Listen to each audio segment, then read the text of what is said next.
आज की कहानी का टॉपिक है बूढ़े बाप की व्यथा। पत्नी के अंतिम संस्कार व 13वीं के बाद रिटायर पोस्टमैन मनोहर गांव छोड़कर मुंबई में अपने पुत्र सुनील के बड़े से मकान में आए हुए हैं। सुनील बहुत मुनहार के बाद यहाँ ला पाया है। यद्यपि वह पहले भी कई बार प्रयास कर चुका था, किंतु अम्मा ही बापूजी को यह कहकर रोक देती थी कि कहाँ वहाँ बेटे बहू की जिंदगी में दखल देने चलेंगे। यही ठीक है, सारी जिंदगी यही गुजरी है और जो थोड़ी सी बची है उसे भी यहीं रहकर काट लेंगे। ठीक है ना। बस बापूजी की इच्छा मर जाती, पर इस बार कोई साक्षात अवरोध नहीं था और पत्नी की स्मृतियों में बेटे के स्नेह से अधिक ताकत नहीं थी। इसीलिए मनोहर मुंबई आ ही गए हैं। सुनील एक बड़ी कंस्ट्रक्शन कंपनी में इंजीनियर है। उसने आलीशान घर व गाड़ी ले रखी है। घर में घुसते ही मनोहर ठिठक कर रुक गए। गुदगुदी मेट पर पैर रखते ही नहीं जा रहे हैं उन्हें। दरवाजे पर उन्हें रुका देखकर सुनील बोला, आइए बापूजी, अंदर आइए। बेटा, मेरे गंदे पैरों से यह कालीन गंदी तो नहीं हो जाएगी? बापूजी, आप उसकी चिंता न करें। आइए, यहाँ सोफे पर बैठ जाइए। सहमे हुए कदमों से चलते हुए मनोहर जैसे ही सोफे पर बैठे तो उनकी चीख निकल गई, अरे रे, मर गया रे।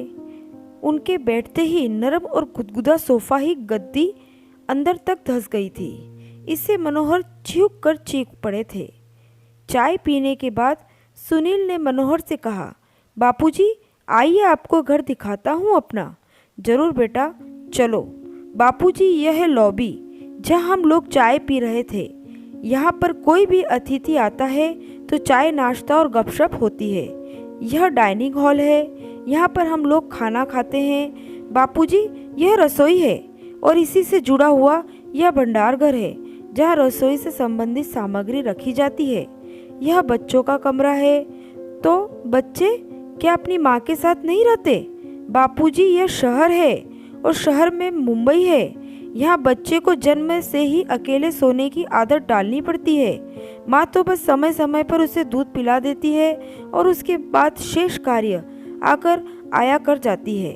थोड़ा ठहर कर सुनील ने आगे कहा, बापूजी, यह आपकी बहू और मेरे सोने का कमरा है और इस कोने में यह गेस्ट रूम है। कोई अतिथि आ जाए तो यही ठहराता है। यह छोटा सा कमरा पालतू जानवरों के लिए है।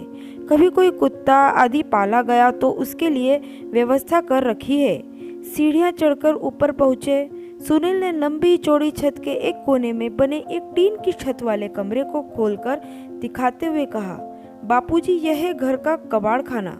घर की सब टूटी फूटी और बेकार वस्तुएं यहीं पर एकत्र कर दी जाती है और दिवाली होली पर इसकी सफाई कर दी जाती है।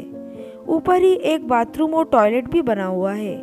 मनोहर ने देखा कि इसी कबाड़ खाने के अंदर एक फोल्डिंग चारपाई पर बिस्तर लगा हुआ है और उसी पर उसका झोला रखा हुआ है। मनोहर ने पलटकर सुनील की तरफ देखा, किंतु वह उन्हें वहां अकेला छोड़ सरपट नीचे जा चुका था।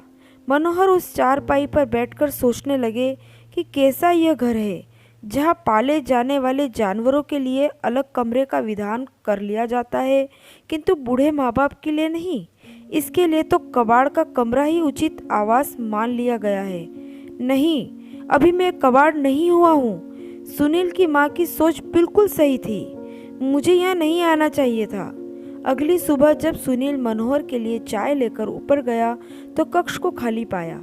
बापूजी का झोला भी नहीं था वहाँ। उसने टॉयलेट व बाथरूम भी देख लिए, किंतु बापूजी वहाँ भी नहीं थे।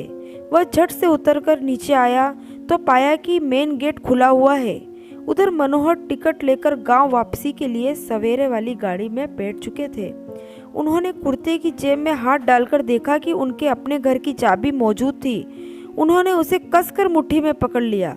चलती हुई गाड़ी में उसके चेहरे को छू रही हवा उसके इस निर्णय को और मजबूत बना रही थी और घर पहुंचकर चैन की सांस ली।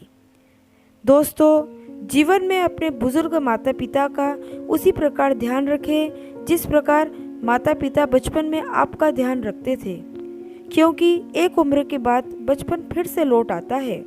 इसीलिए उस पड़ाव पर व्यस्त जिंदगी में से समय निकालकर उन्हें भी थोड़ा समय दीजिए, अच्छा लगेगा। सदैव प्रसन्न रहिए, जो प्राप्त है पर्याप्त है। धन्यवाद। अगर आपको हमारी यह कहानी अच्छी लगी हो तो हमारे चैनल को लाइक और सब्सक्राइब करना न भूलिएगा और बेल आइकन को भी दबा दीजिएगा ताकि आपको नई नई कहानियों का नोटिफिकेशन मिलता रहे।